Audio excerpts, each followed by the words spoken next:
तो भविष्यति बड़ी संख्या में लोग आएंगे और इसीलिए गांधी चौक हम लोग नहीं किए हैं। संस्कृत महाविद्यालय में परमिशन लिया गया है। हमको लगता है कि 5,000 प्लस लोग धरना में आएंगे। ये प्रोग्राम का ये लोग क्या अपने आप को कहते हैं कि हम क्षत्रिय हैं, हम बड़े हैं, हम पिछड़े नहीं थे, उनको आरक्षण छोड़ देना चाहिए? हम छोड़ देना चाहिए। जो लोग समझ रहे हैं कि हम सक्षम हैं उनको छोड़ देना चाहिए। ना इस तरह के हुआ, इस पे बहुत सारे पिछड़ा वर्ग के लोग खुशी भी मना रहे हैं, तो इस पे आप क्या कहना चाहेंगे? उनका जो खुशी है ना वो कपूर की तरह उड़ जाएगा। जन्ना कर्पूरी ठाकुर जी ने 7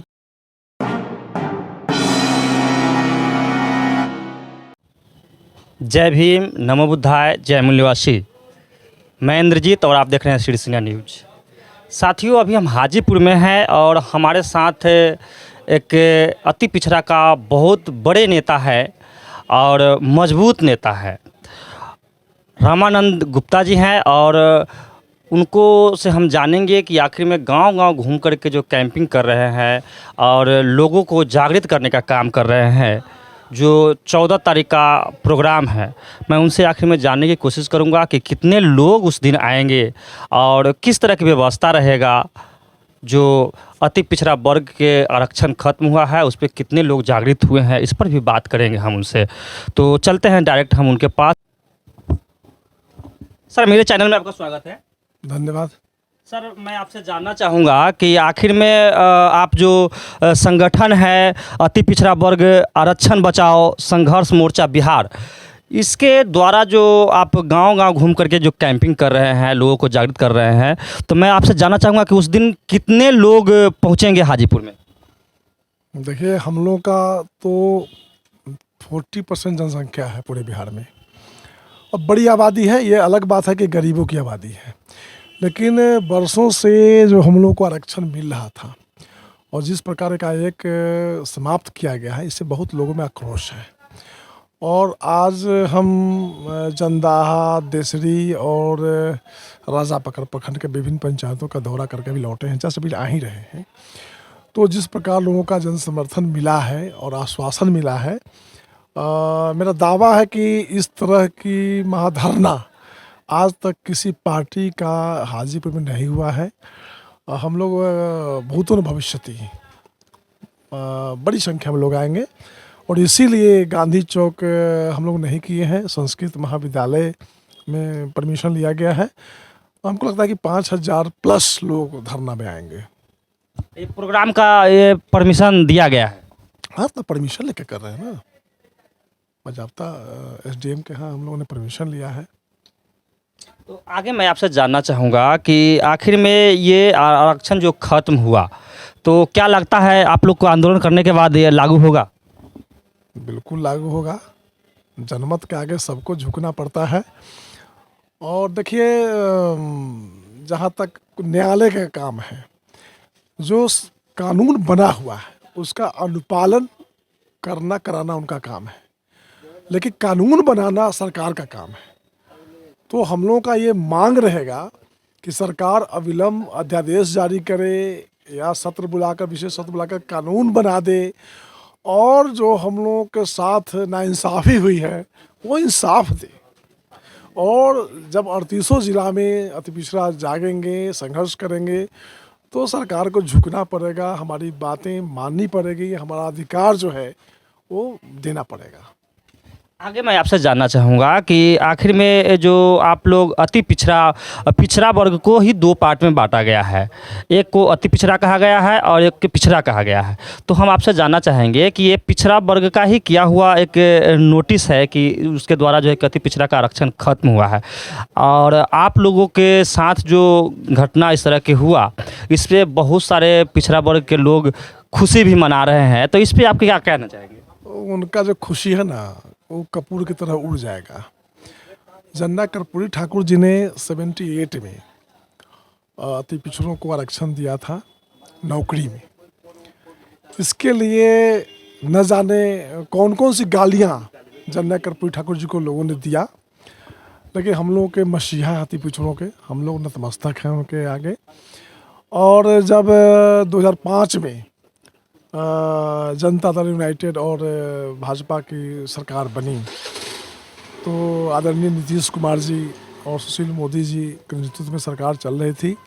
उसने बड़ा काम किया और 2006 में अति पिछड़ों को पंचायती राज या स्थानीय निकाय में भी आरक्षण देने का काम किया। आज जो कानून कहा नुनिया ततमा माली हजाम मल्लाह वो जो कामत दुनिया धुनिया दर्जी अंसारी जोल्हा, ये तमाम जो गरीब तबका है उसको भी मुखिया बनने का, पंचायत समिति बनने का, प्रमुख बनने का, जिला परिषद अध्यक्ष बनने का जो मौका मिला तो उसके कारण मौका मिला। लेकिन एकाएक 4 अक्टूबर को जब पूरा देश के लोग समझिए कि दशहरा का खुशी मना रहा था और बंदी के दिन कोर्ट का दरवाज़ा खोला जाता है और एक ऐसा फैसला आता है जिसको हम लोग स्वीकार करने के स्थिति में नहीं, किसी कीमत पर स्वीकार नहीं करेंगे। इसके लिए जरूरत पड़ेगा तो हम लोग सुप्रीम कोर्ट का भी दरवाज़ा खटखटाने वाले हैं।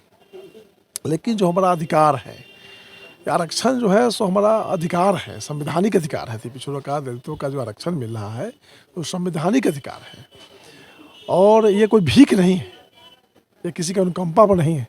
और जो लोग ढोल बजा रहे हैं, नगाड़े बजा रहे हैं, वो नादान हैं। हम लोग को किसी की ताकत नहीं है कि अति पिछड़ों का आरक्षण छीन लेगा, और जो छीन लेगा उसकी क्या दुर्गति होगी आप सोचे भी नहीं होंगे, उससे भी खराब हालत हो जाएगा। ये ठीक है, गरीब है, कमज़ोर है, लेकिन जमहूरियत में बहुत महत्व है। जमहूरियत वो तर्ज हुकूमत है जिसमें बंदों को गिना जाता है, तोला नहीं जाता। तो गिनती हमारी है और वो गिनती हम 14 को दिखा देंगे और उसके बाद ये पहला पड़ाव है, इसके आगे भी चरणबद्ध आंदोलन जारी रहेगा। और आपको बता देते हैं ये जो हमारा आंदोलन है ये सर्वदलीय है, सर्वजातीय है। इसमें तमाम लोगों ने जो 2-2 बैठकें हम लोगों ने किया था, मेरे ही अध्यक्षता में हुआ था, इसमें सभी जाति के लोग और सभी पार्टी के लोग, अति पिछड़े लोग चाहे जिस पार्टी में हैं, जिस जाति के हैं, हम लोगों ने सबको इस अभियान में शामिल किया है और हम लोग सबको घूमकर आमंत्रित कर रहे हैं जी।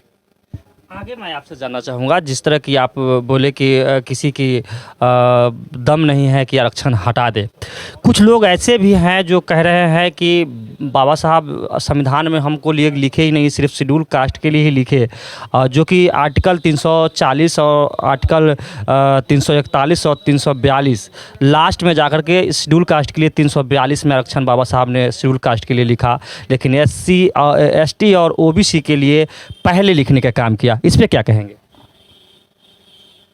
देखिए, ये बात सही है कि आज़ादी के बाद आरक्षण SC ST को ही दिया गया था, लेकिन जो पिछड़ा अति पिछड़ा का वर्गीकरण है वो बहुत सोच समझ कर किया गया है। जन्ना कर्पूरी ठाकुर जी को लगा कि अगर अति पिछड़े को जो गरीब है तो उसको अलग, कमज़ोर है, उसको बड़ी संख्या है, उसको अगर डिवीज़न नहीं करेंगे, अलग नहीं करेंगे तो इनका हकमारी हो रहा है और होता रहेगा। तो अति पिछड़ों को, गरीबों की हकमारी रुके, इसी के लिए डिवीज़न किया गया था। आपने देखा होगा बाद में चल के बिहार सरकार ने दलित और महादलित को भी अलग करने का काम किया, तो उसका भी लाभ जो बहुत महादलित हैं उनको मिल रहा है कि नहीं।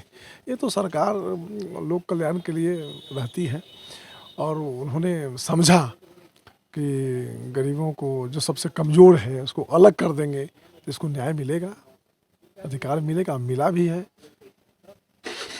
आरक्षण, लोग कहते हैं कि बहुत सारे लोग आरक्षण की मतलब नहीं समझते हैं। आरक्षण बाबा साहब डॉक्टर भीमराव अंबेडकर जी ने जो दिया, सही मायने में आरक्षण अति पिछड़ा ही नहीं, SC ST OBC में जो भी लोग हैं तो पिछड़े शोषित वंचितों को उत्थान के लिए आरक्षण दिए। तो क्या मैं आपसे जानना चाहूँगा कि क्या आरक्षण जो ख़त्म किए या धीरे धीरे जो ख़त्म हो रहा है हर लाइन से, तो क्या सही मायने में SC ST OBC अब आगे बढ़ गया है बहुत, जो कि आरक्षण की ज़रूरत नहीं है इसलिए ख़त्म किया जा रहा है? देखिए, एक बात समझिए, आरक्षण नहीं होता तो आप जो देख रहे हैं कि अति पिछड़े दलित महादलित का लड़का लड़की जो शिक्षक हो गया है, इंजीनियर हो गया है, डॉक्टर हो गया है, या मुखिया हो गया है, पंचायत समिति हो गया, वार्ड सदस्य हो गया है, होता क्या नहीं होता, आरक्षण के सहारे हुआ है। और जब तक विषमता है समाज में तब तक आरक्षण आवश्यक है, समझिए। और एक बार आपको बता देते हैं, हमने तो कहा था एक कार्यक्रम में कि जिस दिन दलितों के लिए, अति पिछड़ों के लिए, महादलितों के लिए जिस तरह से और लोगों के बच्चे कपड़ा पहनते हैं, खाना खाते हैं, जिस तरह के स्कूल में पढ़ते हैं, जिस तरह के मतलब कि भोजन का व्यवस्था उनका है, इलाज का व्यवस्था है, सब हो जाए हमारे लिए भी, हमारे बच्चों के लिए भी अच्छा कपड़ा, अच्छा खाना, अच्छा घर, अच्छा स्कूल, अच्छा इलाज हो जाए, हमको आरक्षण नहीं चाहिए, उसकी जरूरत खत्म हो जाएगी। कर दे सरकार, यही कर दे,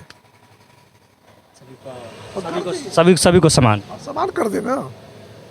हमारे बच्चों को भी पहनने के लिए अच्छा कपड़ा मिल जाए, अच्छा भोजन मिल जाए, अच्छा विद्यालय मिल जाए, अच्छा इलाज हो जाए, रहने के लिए अच्छा घर मिल जाए, तो हमको जरूरत नहीं है, हम लोग स्वयं छोड़ देंगे। बहुत असमानता है। आगे मैं आपसे जानना चाहूँगा कि आपने कहा लाचारी, कहीं ना कहीं एक कमजोरी schedule caste, schedule tribe, OBC में है, अगर ये ख़त्म हो जाता है तब जो है कि आरक्षण ख़त्म कर दिया छोड़ देंगे। तो आगे मैं आपसे जानना चाहूँगा कि कुछ लोग ऐसे भी हैं हमारे चैनल पे कमेंट करके बोलते हैं, जो ओबीसी से बिलोंग करते हैं, कहते हैं कि हम सदियों से मजबूत थे, छत्री थे और सदियों से मजबूत थे और मजबूत हैं, हम कभी पिछड़े नहीं थे, हम कभी पिछड़े नहीं थे, न कभी हैं न कभी रहेंगे, सो हम मजबूत थे, मजबूत हैं, मजबूत रहेंगे। इसके लिए आप क्या कहना चाहेंगे? अगर जो संविधान नहीं होता तो मजबूती नहीं होता। संविधान की देन है कि आज एसपी, डीएसपी, डीएम, कलेक्टर सभी लोग बन रहे हैं, लेकिन वही लोग जो है कि संविधान को लाभ उठा करके फिर कहते हैं कि हम कभी अति पिछड़े नहीं थे, पिछड़े नहीं थे, बैकवर्ड नहीं थे, हम सब दिन जो है कि मजबूत थे, छत्री थे। इसको क्या कहेंगे? वो तो खुद ही स्वीकार कर रहे हैं कि मजबूत थे, हम मजबूत हैं, तो फिर ढोल क्यों बजा रहे हैं? हम तो उनका हक नहीं खा रहे हैं।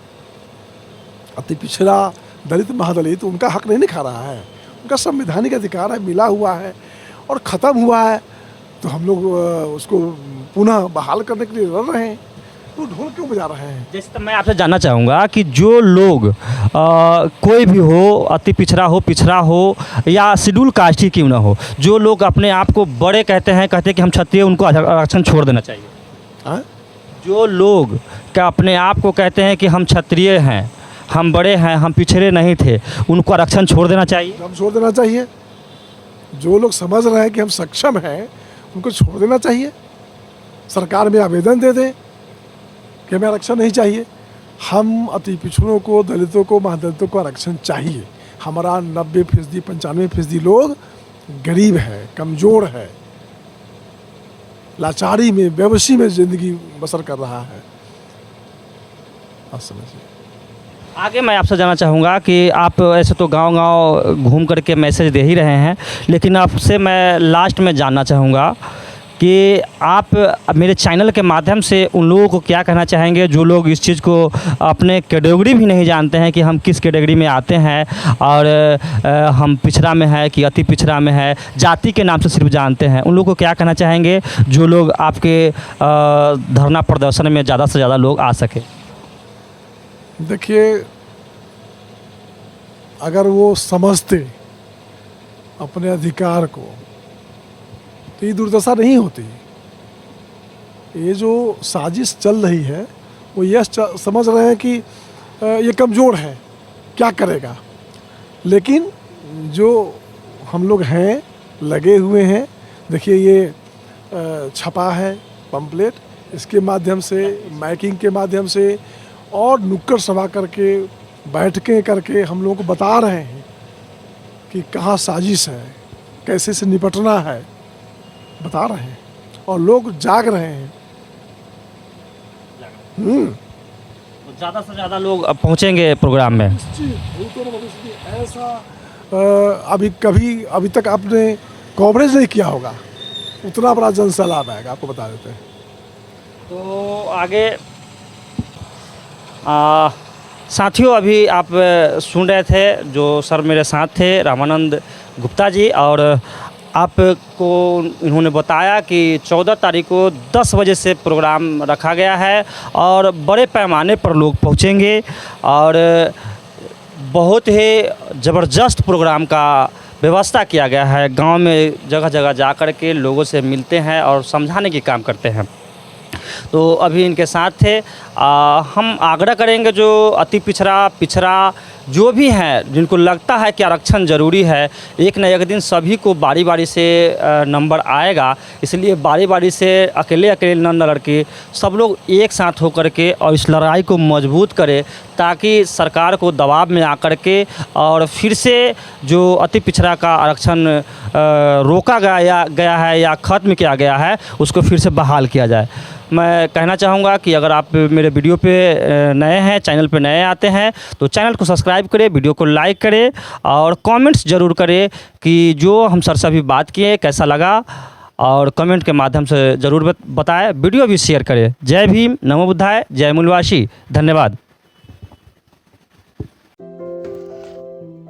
वीडियो को लाइक करें, कमेंट्स करें, शेयर करें और चैनल को सब्सक्राइब करें। धन्यवाद।